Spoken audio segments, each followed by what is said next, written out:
I'm very excited to welcome our next fireside chat this afternoon. I will be turning things over to GSV Ventures' own Kevin Zhang, and he will be sitting down with Scott Belsky, who is the Chief Product Officer at Adobe. He was previously the founder and CEO of Behance until it was acquired by Adobe in 2012, and he joined the team. And so here to talk about the transforming impact of the creator economy and potential for education, please welcome Kevin and Scott.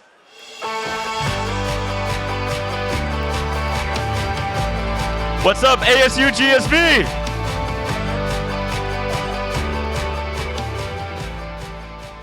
This is the first live event that I have spoken at in a year and a half. Pretty amazing. Awesome. It's cool. Good to see everyone. Yeah, great to see everyone. Scott, thanks for coming. It's awesome to be here talking about the creator economy, one of my favorite topics, something I live and breathe at GSV Ventures, and its impact on education. There's been a lot of hype around the creator economy this past year, and when there's hype, there's certainly confusion and misunderstanding. So to take a step back, we have a diverse audience here. How would you define the creator economy, and why has it become such a big deal over the past year? Yeah, no, it's a great question. I think that people think about the creator economy very myopically based on vertical, but I think it's really helpful to think about it in the juxtaposition of the way things once were and the way things are today.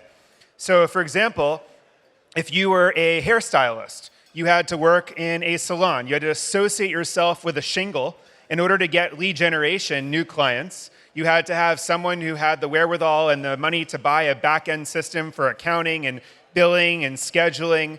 And this is true for hairstylists. This is true for people who make T-shirts. This is true for people who come up with concoctions of food and want to deliver it. I mean, there was so much overhead to do anything. Yet at the end of the day, all of the value in the economy, you can argue, has always been created by creators. It's just that they had to associate themselves with firms, with agencies, with shingles, with brands in order to break through and build, have a living, right? Join a business. Juxtapose that with today. So today, as a hairstylist, I can join an on-demand platform. I can have an Instagram following. I can create content and not only reach my audience through the amazing algorithms of the world, but then also convert that audience to an audience that I own. And once I own that audience, meaning they've signed up for my Substack, they subscribe to my this, they join my this, then I can actually monetize those people directly as customers. And so you're seeing that across every vertical, from education to chefs to people who make clothing. I mean, it's just amazing. Every vertical is being transformed in this way, and we call it the creator economy because finally the creator is empowered to be their own business as opposed to always work for somebody else. Right. You talk a lot about creativity, right, in your work as an author with Adobe, and you have the notion of creativity as a new productivity. Can you expound on that and how that's connected to the rise of the creator economy? Yeah, well, creativity is the new productivity. I mean, first of all, how many folks are teachers in the room? Do we have teachers? Yeah. A fair number, right? Okay. And others who probably serve or work with teachers to some degree. Yep. It's interesting. I mean, in the Industrial Revolution, people were trained to be more productive. And that was sort of the education system was formed such that we would be more productive in our jobs. People got promoted based on productivity. And as a result, companies like Microsoft and others deployed productivity tools throughout the enterprise to help people be more productive so they would get career opportunity. And that was kind of the ramp of productivity as the way that we would stand out in the workplace. Well, now, with algorithms and bots and artificial intelligence gradually taking over every function to some degree for the means of productivity, how will humans stand out and have their job security in the future? If AI is accomplishing productivity, my belief is that we've reached this turning point where now people will stand out more for their creativity than their productivity. Right. So I like to say creativity is the new productivity because instead of being the person who just stamps more things or sends more emails or whatever, a lot of that will be automated. You'll be the person who visually expresses a story and compels people to do something different. That's you standing out in the workplace based on your creativity as opposed to your productivity. And I think that that's what's going to get people promoted. Right. And so the question is, how do we prepare the next generation for a world where creativity will be more rewarded than their productivity. Right, and that's going to be interesting. That implications of that are going to be really interesting because, here at ASU+GSV, we have a number of companies who are furthering tech skills, sales skills, driving career mobility through these skills with really clear, quantifiable metrics. So something like creativity, how do you think about growing creativity when it is hard to measure, right? What does good creativity look like? Well, how do we develop creativity, right? Yeah. And the first thing we have to do is not confine creativity to an art class once a week on a Friday afternoon. I mean, creativity is, in essence, learning the tools to express your interests and take initiative in what's genuinely interesting to you. Right.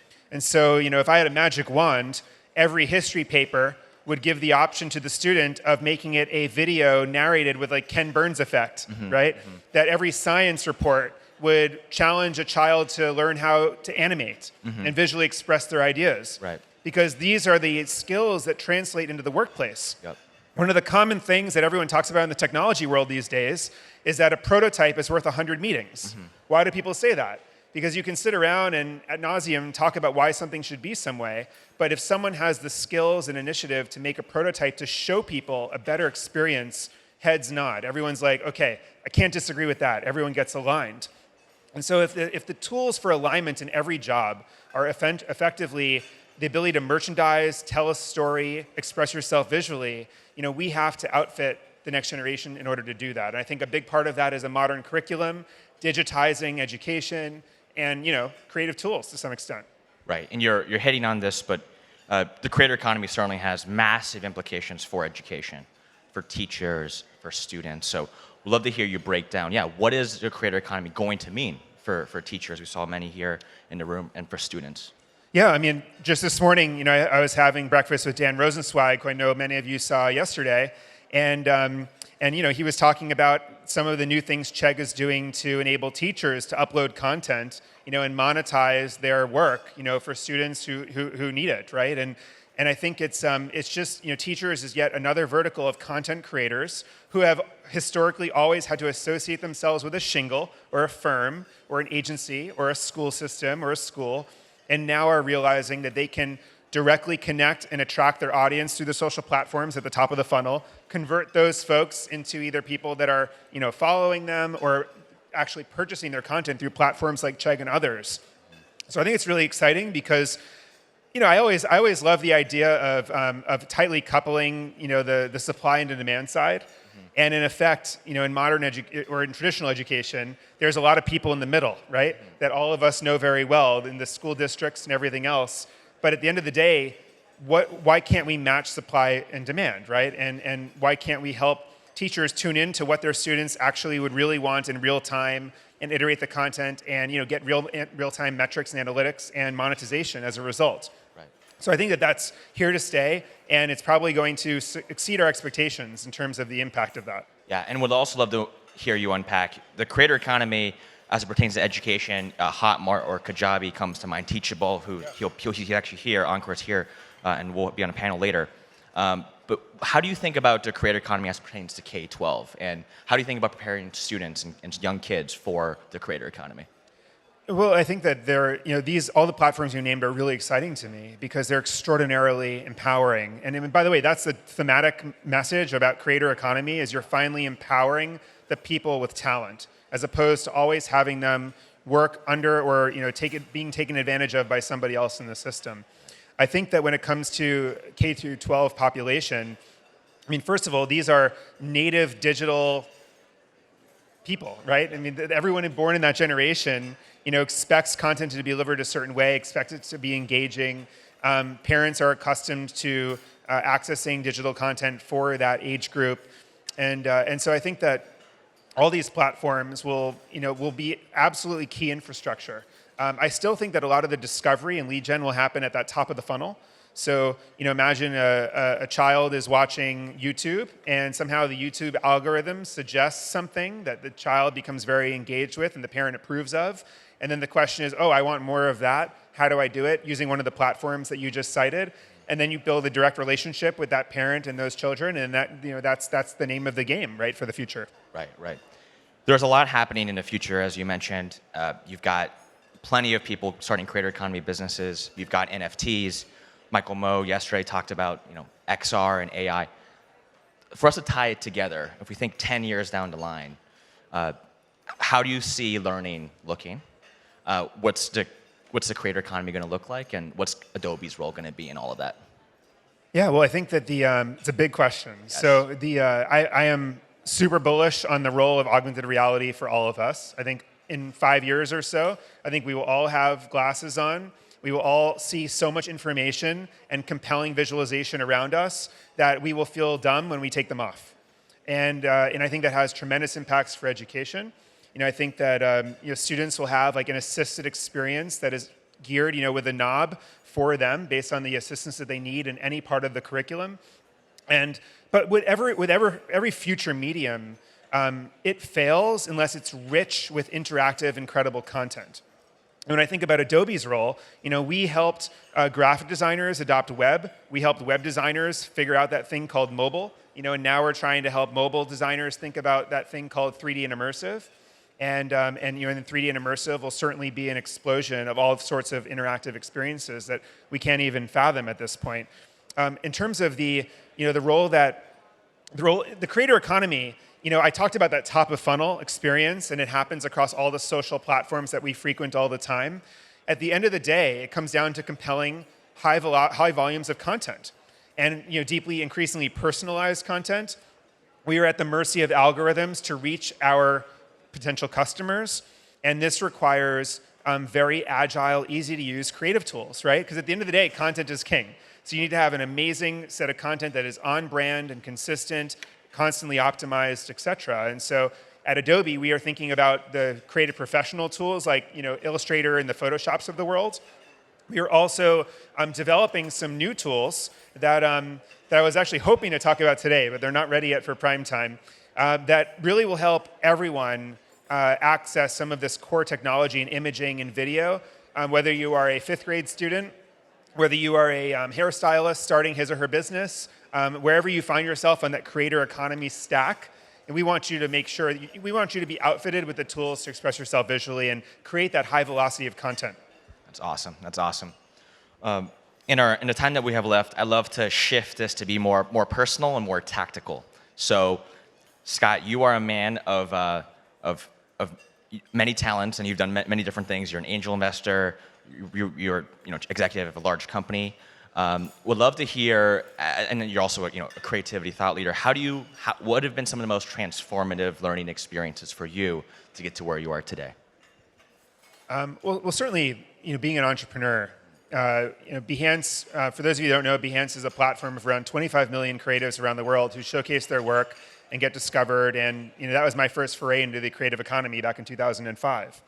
And when as an entrepreneur, you get exposure to every single part of every dimension of business, right? You learn a lot of lessons the hard way, which is potentially the most valuable way if you can survive long enough to leverage those lessons.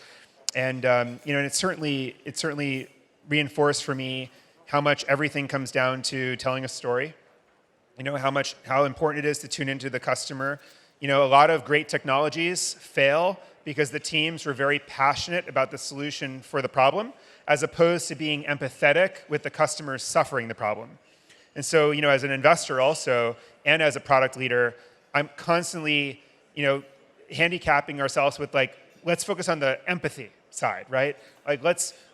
Passion and excitement and vision is great, but how can we actually have more time shoulder to shoulder with the people suffering? Because what you end up realizing through that empathy is that there are a lot of other nuances that make all the difference in a technology really hitting the mark with product market fit or being 30 degrees off of product market fit. It's oftentimes an empathy gap. It's never really a passion gap. Everyone's passionate about what they're building, but it's an empathy gap. Got it. And so I'm going to throw myself under the bus for a second because I think I'm your product. So a few years ago, I tried to grow my creativity, and I saw a series with Sanjay Gupta on CNN, and he said, to grow in creativity, do something every day that scares you. So the next day, I was driving my car, and I saw a tight parking space, and it was scary. So I was like, oh, Sanjay Gupta told me to do something that scares me, so I'm going to try to squeeze my car into this parking space. And I scratched a car to my right, And since then, I've pursued less creative things. Help us, how do we become more creative? What can we do tactically this week, this month, to become more creative? Well, first of all, that was a very creative question. And I think that the scratch may have been the cost of coming up with the creative, story for the question. There it is. There you go. But, I do think that, ultimately, I think that creativity is really about a genuine interest combined with initiative. So, that's why I think that helping every child in the world find a passion that they love to explore and then compelling them to take initiative in that is what ends up scratching the surface of what's possible, right? And creativity is really, in business, it's about socializing what's at the edge that may someday become the center. And how do you optimize your teams to notice and appreciate things at the edge that may seem unreasonable at first, that become the center and become obvious over time and become breakthroughs? I mean, frankly, one of the best ways of stacking the deck in your favor is diversity on a team. The more people you have around you that think differently, and unreasonable from the way you see it, but reasonable from the way they see it, the more likely you are to discover an edge that may someday become the center. And then if you take initiative in sort of exploring that further, I feel like that's where creativity comes from. There's other theories. Isaac Mizrahi, the famous fashion designer, once said that creativity is a mistake of the eye. So you see something and like an autocorrect or whatever, and you're like, oh, that's actually kind of interesting, and then you start thinking about it. So it's having the confidence to pull those threads that are unexpected to fit those cars in the tiny spaces and see what comes of it. That's awesome. Thank you. And one other theme that's really exploded with the creator economy, I think it's closely tied, that you've talked about, that our friend Tim Ferriss, or your friend Tim Ferriss talks about, is the side hustle. We have plenty of folks here who I'm sure have been thinking about side hustles with COVID. How do you think about side hustles, in its role in creativity, or just in general? How do you think about side hustles? No, it's a great question. And there's this new term going around called polywork. There's even a new competitor to LinkedIn called polywork. The whole idea of polywork is that we all have different aspects of ourselves that need to be pursued, and that when you take a job, when you're hiring people, or when we're outfitting the next generation for success in the job market, that they will be most qualified if they have different unique interests that they're exercising. Someone asked me recently, what I felt happiness was. And I was like, how do I answer a question like that? But I thought about it a little bit, and I realized that I am personally most happy when I feel fully utilized, personally and professionally, right? And after a day where I feel like I'm a great dad, a great husband, partner, that I leverage my skills in working with founders, I leverage my skills navigating a big bureaucracy with a product organization, when I feel like I've been fully utilized, I feel most happy to some degree.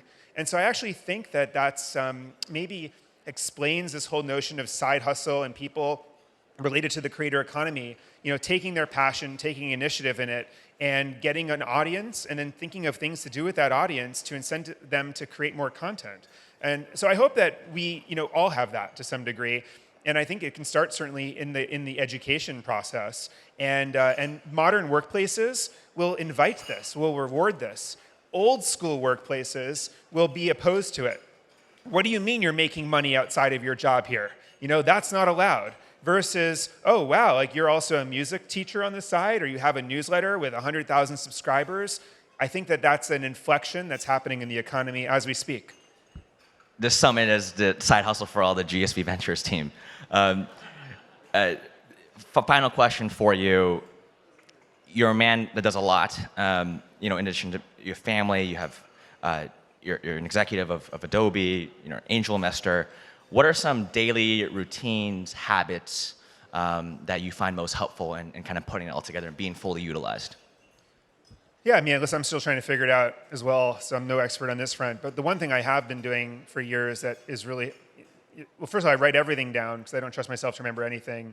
I do block periods of time to I call them windows of non-stimulation, or instead of pecking away at the collective inboxes around us, I focus on a separate list of 3 to 5 things that I think are very important over the long term. And I force myself during that time to do things like sketching, long-form prose writing, things that I just feel otherwise, given the dopamine drivers and the fact that we all have incessant inboxes where we're living, the life based on other people's asks of us as opposed to our own desires. If we don't preserve those windows of non-stimulation in our day, we will never make a dent on those things that are important but not urgent. Number one. And then number two, I do a lot of calendar auditing. I don't know if a lot of you do this, where you kind of look back on the week and you look at how you spent your time and ask yourself whether or not that matches your values and what's most important to you.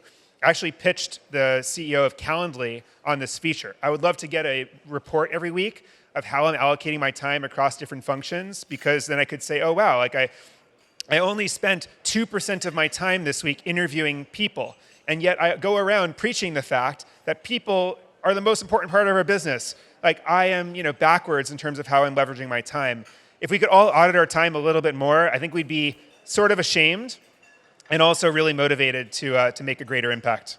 Scott Belsky, thanks so much for coming. Thank you for having me. Thanks, everyone.